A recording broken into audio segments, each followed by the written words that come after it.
Kalau kita berbicara tentang penjajahan yang ada di bumi Palestina oleh Israel, semua itu tidak diawali kecuali oleh penjajahan pemikiran terlebih dahulu. Kerusakan yang mereka buat yang bersifat fisik itu tidak lain didahului oleh kerusakan yang mereka buat di dalam kepala-kepala kaum muslimin. Misalnya dengan cara seperti apa? Misal, mereka menanamkan pemikiran-pemikiran untuk memisahkan muslim yang satu dengan muslim yang lainnya. Mereka berkata pada orang-orang Arab misalnya, kalian kan Arab, kok kalian mau untuk dipimpin oleh orang Turki? Maka Arab berpisah dengan Turki. Mereka berkata pada orang-orang Turki, kalian sudah berusaha untuk memberikan keadilan pada mereka, kok mereka malah melakukan bugot, mereka malah melakukan makar kepada kalian. Maka berpisahlah orang-orang Turki daripada orang-orang Arab. Maka orang-orang Arab pun dipisah-pisah lagi. Ini yang dilakukan oleh mereka, orang-orang yang tidak suka kepada Islam sebelum mereka melakukan penjajahan secara tanah. Maka mereka merusak pikiran kaum muslimin terlebih dahulu.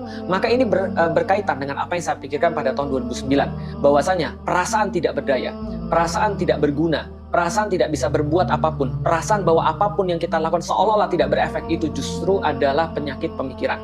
Maka betul, pembebasan pemikiran itu lebih dulu daripada pembebasan tanah. Maka kita tidak bisa lanjut pada pembebasan tanah apabila kita belum selesai dengan pikiran kita. Misalnya seperti apa? Lalu kemudian kita bisa lihat, ketika pertama kali tanah Palestina itu diberikan kepada penjajah Israel oleh Inggris, maka orang-orang Inggris lewat kemudian agen-agen mereka, yang tentu saja mereka mendapatkan pemikiran ini daripada orang-orang Yahudi yang tidak suka dengan Islam, mereka berusaha untuk mengatakan bahwasanya ini bukan urusan kaum muslimin, ini bukan urusan agama, ini bukan urusan daripada akidah, tapi ini adalah urusan hanya orang-orang Arab saja. Ini mainnya bukan di fisik, tapi mainnya di pemikiran.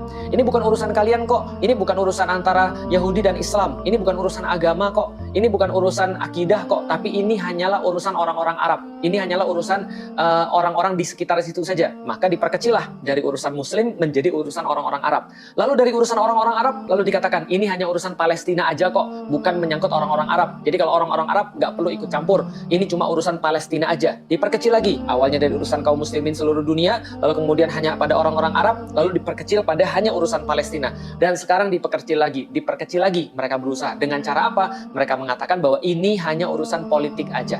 Ini hanya urusan masalah tanah saja, urusan terorisme saja. Ini bukan berkaitan dengan agama, ini bukan berkaitan dengan apapun. Ini hanya urusan politik aja, hanya urusan terorisme aja, diperkecil lagi. Nah, apa efeknya? Efeknya teman-teman sekalian, kalau seandainya ini adalah urusan muslim, maka urusan mereka dengan seluruh dunia Islam. Maka Indonesia terkait di situ.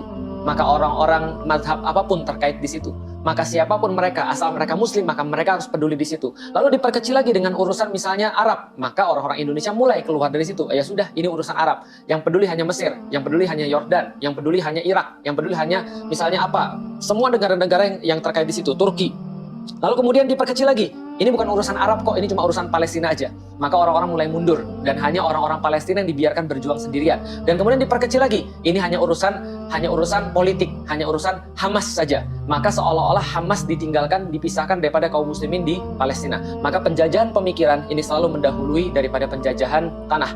Orang-orang yang mereka sekarang mereka membela orang-orang justru Yahudi. Mereka tidak bisa membedakan siapa yang penjajah dan siapa yang dijajah. Mereka tidak bisa membedakan mana korban dan mana yang biadab. Maka inilah orang-orang yang isi kepalanya sebenarnya bermasalah. Bukan dari fisiknya, tapi isi kepalanya terlebih dahulu.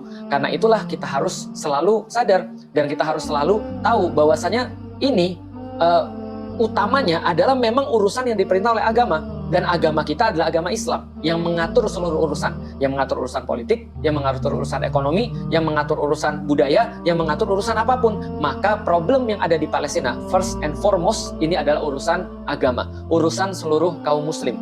Andaikan kita berbicara tentang kemanusiaan, betul, orang-orang yang tidak beragama saja mampu menemukan cara untuk mau membantu Palestina, untuk berpihak pada Palestina hanya dengan kemanusiaan. Tapi kok iya kita yang muslim hanya mencukupkan dalam masalah kemanusiaan? Tentu saja tidak.